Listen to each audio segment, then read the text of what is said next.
Değerli izleyicilerimiz, Almanya'da ciddi bir sağlık çalışanı açığı yaşanıyor. Özellikle koronavirüs döneminde bunun daha da üst seviyelere çıktığı açıklandı. Almanya'daki sağlık sistemiyle ilgili bir araştırma yapan sivil toplum kuruluşu Almanya'nın gelmiş olduğu noktayı bizlere ifade etti. Özellikle değerli izleyicilerimiz, yaşlı bakımıyla ilgilenecek sağlıkçılar, yaşlı bakımcılar şu an Almanya'da yok denilecek kadar az noktada. Şu anda pek çok kurum, yaşlı bakım evi bu hizmetleri verebilecek olan insanları arıyor, ancak maalesef şu anda bulamıyor. Ciddi bir sıkıntı var. Ayrıca bunun nedenlerinden bir tanesi de Almanya'nın sıkı tedbirleri, yani Almanya'ya gelip İşçi olarak bu tür işleri yapabilmek öyle kolay değil. 1000 tane kağıt kürek, prosedür, bürokrasi var. Yeni kurulan hükümetin çok acil bir şekilde buna el atması gerekiyor. Yine yayınlanan rapor Almanya'nın gelmiş olduğu noktayı bizlere enteresan bir şekilde gözler önünde seriyor ve anlatıyor. Rapora göre Almanya'da yabancı doktorların oranı salgın döneminde arttı, ancak bu artış yeterli gelmedi. Ülkede her 7 doktordan biri yabancı ülke vatandaşı. Hatta Almanya'nın doğusunda ve batısındaki bazı bölgelerde artık görev yapan doktorların çoğunu yabancı doktorlar oluşturuyor. Bu da yurt dışından gelen doktorların artık Almanya'nın sağlık sisteminde ne kadar önemli role sahip olduğunu ortaya koyuyor. Ancak maalesef ırkçılık bitmiyor. Almanya'nın acınacak bu haline rağmen Almanya'nın içerisindeki bazı ırkçılar maalesef yabancı istemiyorlar. Bakın, göçmen kökenlerin daha az yaşamış olduğu Brandenburg, Thüringen, Aşağı Saksonya'da dahi doktorların oranı %16'ya çıkmış durumda. Yabancı doktorların oranı. Yine enteresan bir istatistik arkadaşlar. Bunu da hemen sizlerle paylaşmak istiyorum. Hep anlatıyorum, beni takip edenler bilir. Almanya seçmece göçmen alıyor diye, öyle işe yaramayan göçmeni kapının önünden bile geçirmiyor. Bakın, Almanya'da yabancı doktorların 5000'i Suriyeli. 4500'ü Romanyalı, 2700'ü de Yunanlı. Evet. Hani ben hep anlatırken birileri karşı çıkıyor. Diyordu ki işte Suriyelilere ev sahipliği yapıyor falan. Tamam, yapıyor. Devamı ne? Devamı ne arkadaşlar?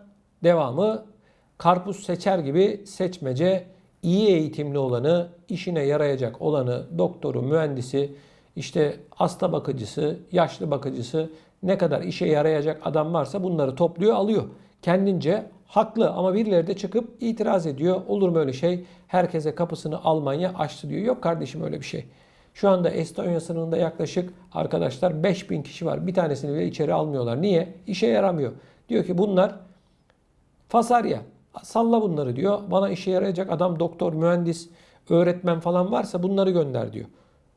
Şimdi biz baktığımız zaman bu ayrım insan haklarına aykırı. Türkiye'ye diyorlar ya, siz bunları işte tutun, sakın ola ki Avrupa Birliği topraklarına göndermeyin. Türkiye'de ne hikmetse onların söylediğini yapıyor. Resmi olmayan rakamlara göre şu an Türkiye'de yaklaşık 10 milyon göçmen var arkadaşlar. Göçmen oteli haline gelmiş vaziyette bizim Türkiye'miz.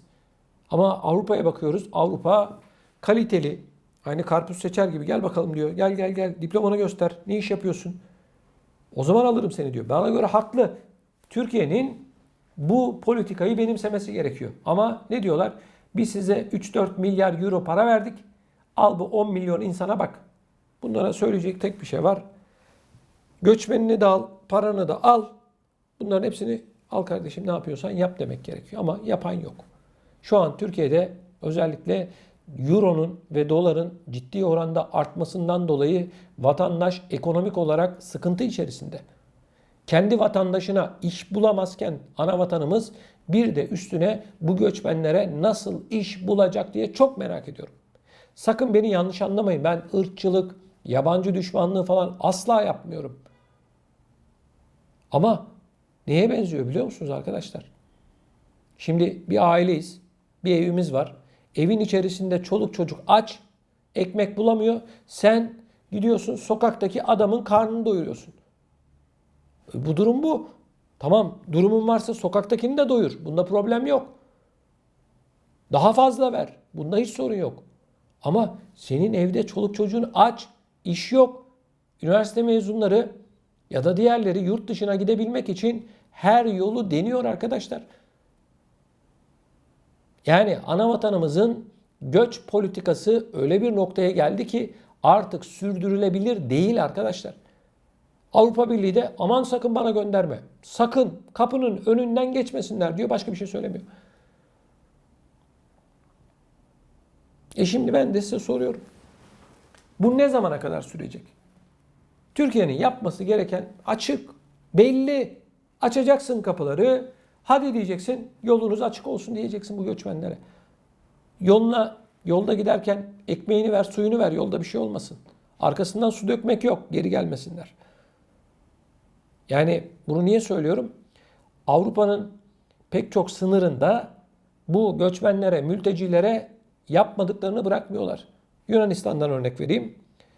Meriç Nehri'nden suyun diğer tarafına geçenlere ne yapıyorlar? Yakalamış olduklarını üstünü başını soyuyor. Cebinde parası, telefonu varsa alıyor. Bunları tekrar Türkiye tarafına dayak ata gönderiyorlar. Ben bunların fotoğraflarını defalarca yayınladım, biliyorsunuz. Beni takip edenler bilir. İşte Avrupa Birliği'nin gerçek yüzü bu arkadaşlar. İnsan hakları, demokrasi falan diyorlar ya. Sen onu gel benim külahıma anlat. Hani mültecilerin hakları? Nerede? Merak ediyorum. Nerede? Çokoprens almaya mı gittiler? Mülteciymiş. Kapıya sokmuyorlar. Söze gelince demokrasi, insan hakları vesaire diyorlar. Peki bu göçmenlerin, mültecilerin suçu var mı? Yok. Hepsi ekmeğinin derdinde. İnsanca yaşayabilmenin derdinde. Ama bu insanların ülkelerini yine bu bizim tırnak içerisinde Batı yaptı. Bunlar yaptılar. Akdeniz'den, Afrika'dan her yıl yüz binlerce insan Avrupa Birliği topraklarına İspanya'dan, İtalya'dan, Fransa'dan her yerden geliyorlar değil mi? O topraklara çıkıyorlar. Bu Afrika'daki insanların ülkelerini kim bu hale getirdi? Açlığa, yokluğa mahkum etti. Yine bu ülkeler yaptı. Sonra da diyorlar ki gelmeyin. Adama ekmek bırakmadın ki sen. Yiyecek ekmeğini bile aldın, Avrupa'ya getirdin. Belçika'dan örnek vereyim. Belçika değerli madenlerin altın, pırlanta gibi, zümrüt gibi Afrika'daki çıkartılanların tamamını neredeyse çıkartan ülke. Ne yaptı? Bu insanların bütün yeraltı kaynaklarını çaldı. Nereye getirdi? Ülkesine getirdi. Şimdi de diyorlar ki niye Afrikalılar geliyor? Niye gelmesin? Ne yiyecek bu insanlar? Taş mı yiyecekler? Arkadaşlar Avrupa öyle göründüğü gibi falan değil. İnanın bana, bakın Avrupa genelinde yaklaşık 5 milyon vatandaşımız gurbetçi olarak Avrupa topraklarında yaşıyor. Bizim kara kaşımıza, kara gözümüze meraklı değiller. İşleri olmasın, ikinci gün kapının önüne koyarlar. Yok 50 yıl önce gelmişsin, 60 yıl önce gelmişsin falan, bunların hiçbirinin hiçbir anlamı yok. Direkt sınır dışı, deport. Öyle yok. Hala yabancı görüyorlar ya. Ya adam dedesi gelmiş, oğlu gelmiş, torunu gelmiş. Çoğu vatandaşımızın çocukları Türkçe bilmiyor. Yani tamamen asimile olmuşlar. Ona rağmen hala yabancı olarak görüyorlar, göçmen olarak görüyorlar. Ya kardeşim bu adamın nesi yabancı? Senden daha iyi biliyor senin kültürünü. Enteresan. Kabul etmek istemiyorlar. Arkadaşlar bu konuyla ilgili lütfen siz de görüşlerinizi videomuzun altında bulunan yorum bölümüne yazarak bizlere iletin. Bunun yanı sıra gündeme getirilmesini istediğiniz konular varsa da lütfen bunları da tek tek yazın.